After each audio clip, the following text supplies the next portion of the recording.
In today's video, we will be talking about hearing loss. Hearing loss is a problem that occurs to a lot of people around the world, and we will be discussing some important topics that we think are the most important ones.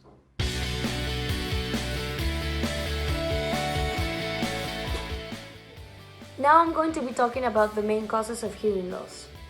First of all is excessive noises. Now this is something that we are exposed to every day, whether it's at work, schools, malls, everywhere we go. And even though it may seem unavoidable, we can actually prevent damaging our ears while going on public places just by simply wearing an earpiece. Noise levels shouldn't exceed 85 dB, and if it's higher, we have to try to reduce the noise somehow. However, some public places have upgraded their protection by adding noise-canceling walls that help reduce pollution inside rooms. Now, ever since we're young, we are told not to listen to music in a really high level or to turn the level of the TV down. Now, this is actually a very important factor on hearing loss causes, because even if death is a characteristic of aging, it shouldn't be so extreme, and hearing loss can be prevented since you're young, so we have to start taking care of our ears while using the electronics at home.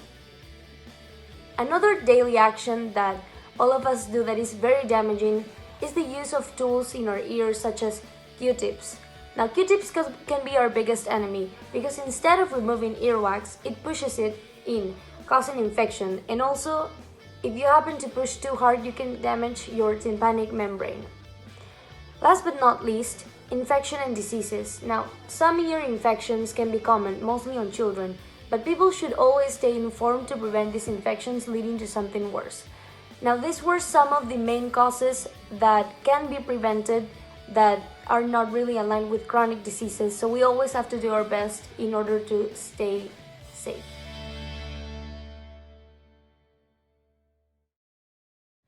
Now we're going to discuss about occupational hearing loss.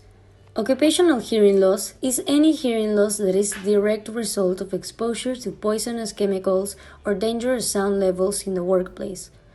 Workers may not even realize they are damaging their hearing due to the slow-moving nature of noise-induced hearing loss. High levels of noise exposure can take years to create noticeable damage. Now, I'll be talking about some of the following symptoms of occupational deafness. Some of the ones include encountering difficulty in communicating with others in person or over the phone, feeling the need to raise the volume of radio and television, feeling hard to concentrate, experience insomnia, or having tinnitus, which is a constant or intermittent buzzing sound in the ear causing annoyance.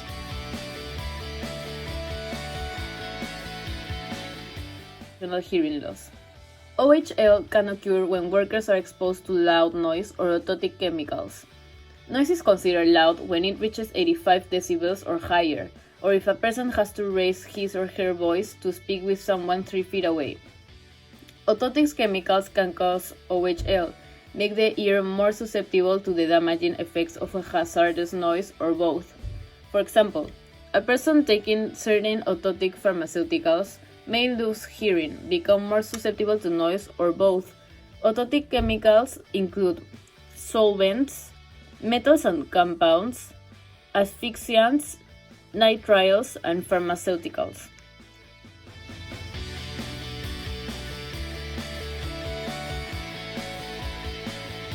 Now I am going to talk about headphones or earbud abuse. First, I am going to talk about the damage that it can cause to sense organs.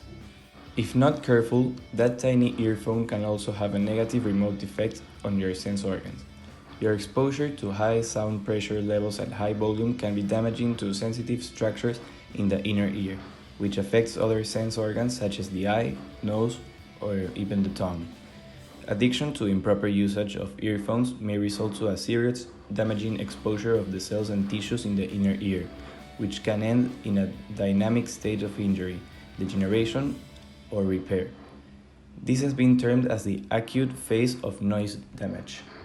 Another problem of the headphone or earbud abuse is the bacterial infection, which is basically that the bacteria can travel very easily through your earphones to another person's ear if you keep sharing them without proper sanitation. In most cases, people who use earphones regularly experience more earwax, which results in tinnitus, ear infection, and even problems with hearing. Apart from experiencing numbness and pains in the ear, other effects of wrong usage of earphones are brain deficiency. The last problem that comes with headphone or earbud abuse is the brain damage. The electromagnetic waves produced by the Bluetooth earphones can cause serious dangers for your brain. However, no strong medical evidence has yet been found to prove it. But people who are daily users of Bluetooth, headphones, and earphones have been found more prone to brain-related problems. The inner ear is directly linked to the brain. Even a little infection in the ear can directly affect the brain and can lead to serious health issues. Noise pollution is generally defined as regular exposure to elevated sound levels that may lead to adverse effects in humans or other living organisms. According to the World Health Organization, sound levels less than 70 decibels are not damaging to living organisms, regardless of how long or consistent the exposure is. Noise pollution affects both health and behavior, and one sound can damage physiological health. Noise pollution is associated with several health conditions, including cardiovascular disorders, hypertension, high stress levels, tinnitus, hearing loss, sleep disturbances, and other harmful and disturbing effects. According to a 2019 review of the existing literature, noise pollution was associated with faster cognitive decline.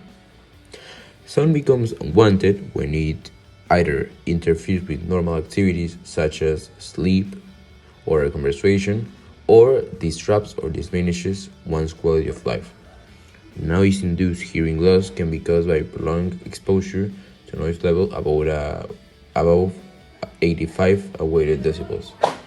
A comparison of MAP and Travisman were insignificantly exposed to transportation or industrial noise to a typical US population showed that chronic exposure to moderately high levels of environmental noise contributes to hearing loss.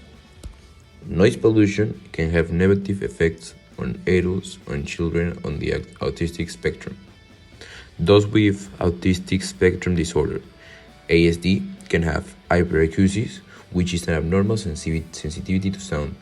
People with ASD who experience hyperacusis may have unpleasant emotions, such as fear and anxiety, when they are around these loud sounds. This can cause individuals with ASD to avoid these environments, which can turn in isolation and negatively affect their quality of life. Sudden explosive noise, typical of high-performance car or car alarms, are types of noise pollution that can affect people with ASD.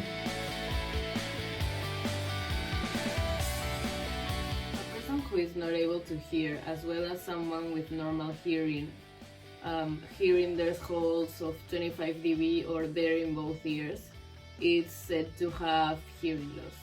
Hearing loss may be mild, moderated, severe, or profound, and it can affect one ear or both of them, leading to difficulty in hearing conversational speech or loud sounds. In children under 15 years old, 60% of hearing loss is attributable to preventable causes. Preventable causes of childhood hearing loss include infections such as mumps, rubella, meningitis, and chronic otitis media that represents 31%. Also complications at the time of birth, such as birth asphyxia, low birth weight, and prematurity.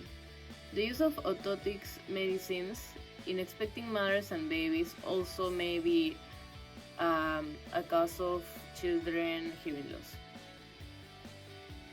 There are many ways to prevent hearing loss.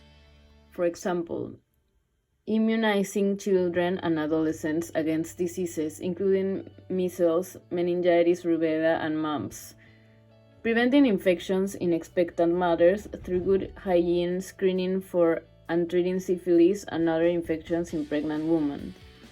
Having better maternal and child health programs, including promotion of safe childbirth, following healthy ear care practices.